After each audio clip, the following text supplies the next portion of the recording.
Namaste. Welcome to Vishwa Yoga. My name is Vishwa. Today I will talk about the fundamentals of Hatha Yoga, or the mother of all popular yoga. If you have practiced yoga or people you know who are into yoga, then they are mostly practicing some form of Hatha Yoga. In simple words, any type of yoga that include physical postures and or breathing techniques is Hatha Yoga, irrespective of style or brand name. So before I go into the fundamentals, let me first talk about its correct pronunciation. With all due respect, I must mention that many senior and experienced yoga teachers, especially in the West, pronounce this word incorrectly. Most of them are ignorant of the fact that mispronouncing distorts the meaning completely. It's just not the accent.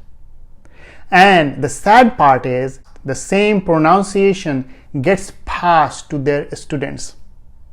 So it is pronounced as Hat.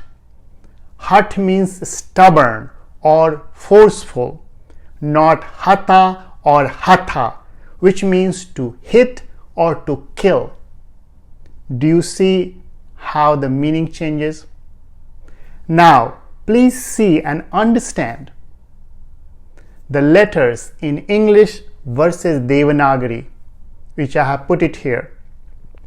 The closest word I can find in Latin is Hatha, with a puff making sound T as ta or pot. But if you know a better word in English that closely sounds like hut, please let me know. Now let me come back to the main topic. So Hatha Yoga is considered the foundation and ladder to Raj Yoga. The reference to Hatha Yoga are found in both Vedic and Tantric texts such as Upanishads, Puranas including Srimad Bhagavad Puran, and Agamas or pure Tantric texts. So it is important to set the foundational understanding of Hatha Yoga. So what is Hatha Yoga? Let me first explain the etymological and philosophical meaning. Then I will go into its practical and spiritual meaning. In Sanskrit, the word Hat means to be stubborn or tenacious. For example, if someone says to you, hey, you are hati, means you are being stubborn or persistent about something with effort. However, Hatha Yoga texts say that Hat means strength or force with conscious effort.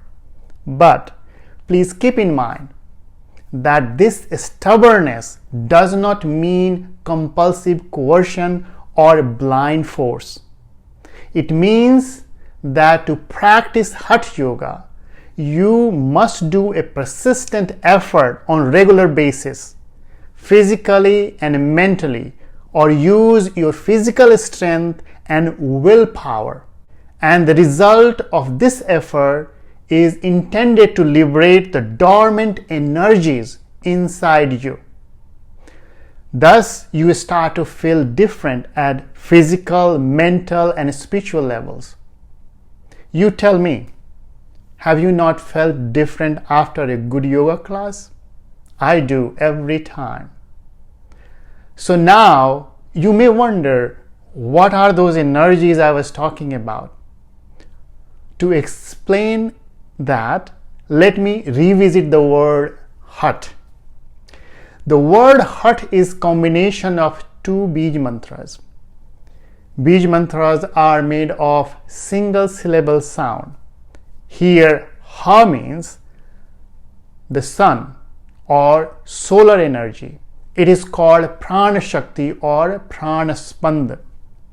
The vital force as hot and stimulating energy which relates to our physical energy, body, its physiological functions, and Ta means the moon or lunar energy, which is cooler and calming energy, it is called Chitta Shakti or Chitta Spanda, which relates to our mental energy or mind and its psychological functions. And you already know the word yoga means union. So Hatha Yoga means union of the sun and the moon, the heating and cooling energies, Prana Shakti and Chitta Shakti, or masculine and feminine energy. As this union happens, it awakens the higher consciousness called Atma Shakti, or energy or power of the self. Thus, representing three aspects of Shakti or energy regulating our body, mind, and spirit. Here, in philosophical context, the consciousness and the power of consciousness are behind the play of all the creation. As per Sankhya and Yoga philosophy, this duality is referred to as Purush and Prakriti, and in Tantra as Shiva and Shakti, or Narayan and Narayani, depending on the tradition you follow. Now let's understand Hatha Yoga in practical terms.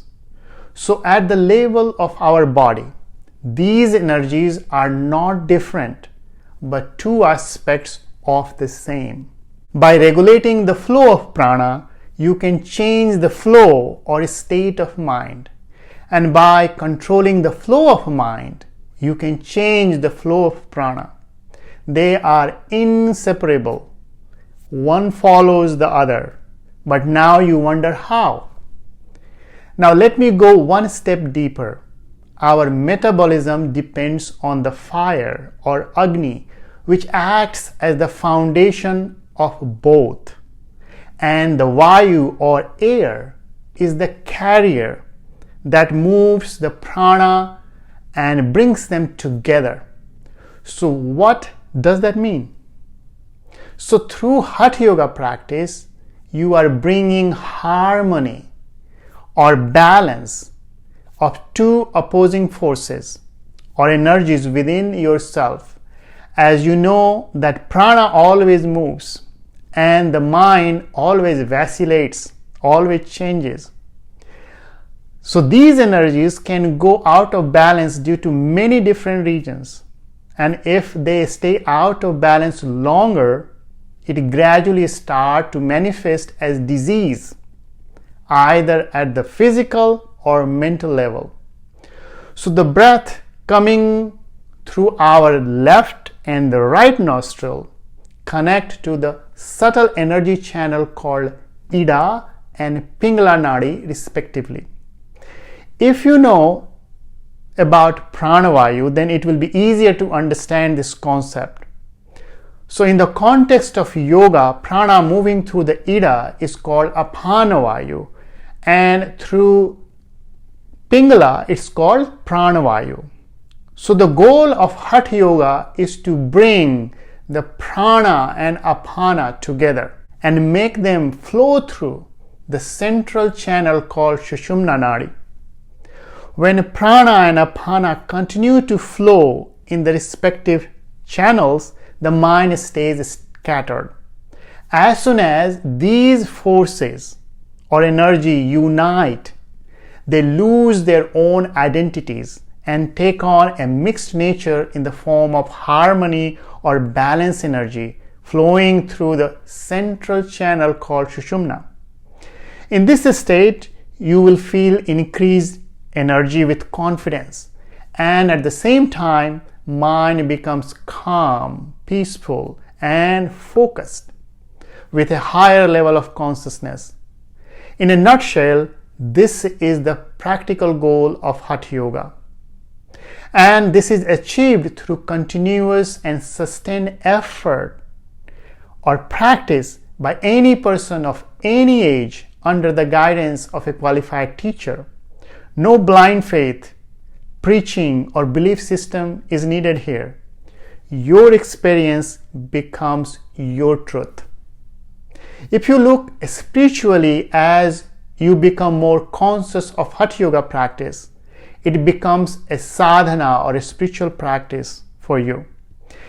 In this sadhana, you offer each breath as ahuti into the sacred fire or Agni residing within you, with each breath reverberating the mantra Soham. Soham means I am that pure consciousness, and that is Yagya. Now let me talk about the major Hatha Yoga texts. Besides Upanishads, Puranas and Tantric texts, more than 40 scriptural Hatha Yoga texts are available from both traditions, including 8 of them are by or attributed to Siddha Gorakhnath. But I will mention just 4, the most important ones: Hatha Yoga Pradipika, Gheranda Samhita, Shiv Samhita, and Yoga Yagya Samhita. Each one has a specific orientation, though in general, most of the Vedic yoga texts follow the Ashtanga yoga path, such as Yoga Yagya, Vasishtha Samhita, and Dattatreya Yoga Shastra, but are least popular among practitioners today. Tantric yoga texts usually ignore the first 2 limbs.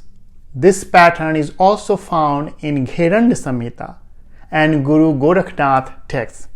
But Gheranda Samhita is considered Vedic, and Yogi Gorakhnath discusses Advaita. So for realized masters and yogis, these differentiations did not matter. They only focused on the truth. The first 2 texts are referred to as an encyclopedia on Hatha Yoga.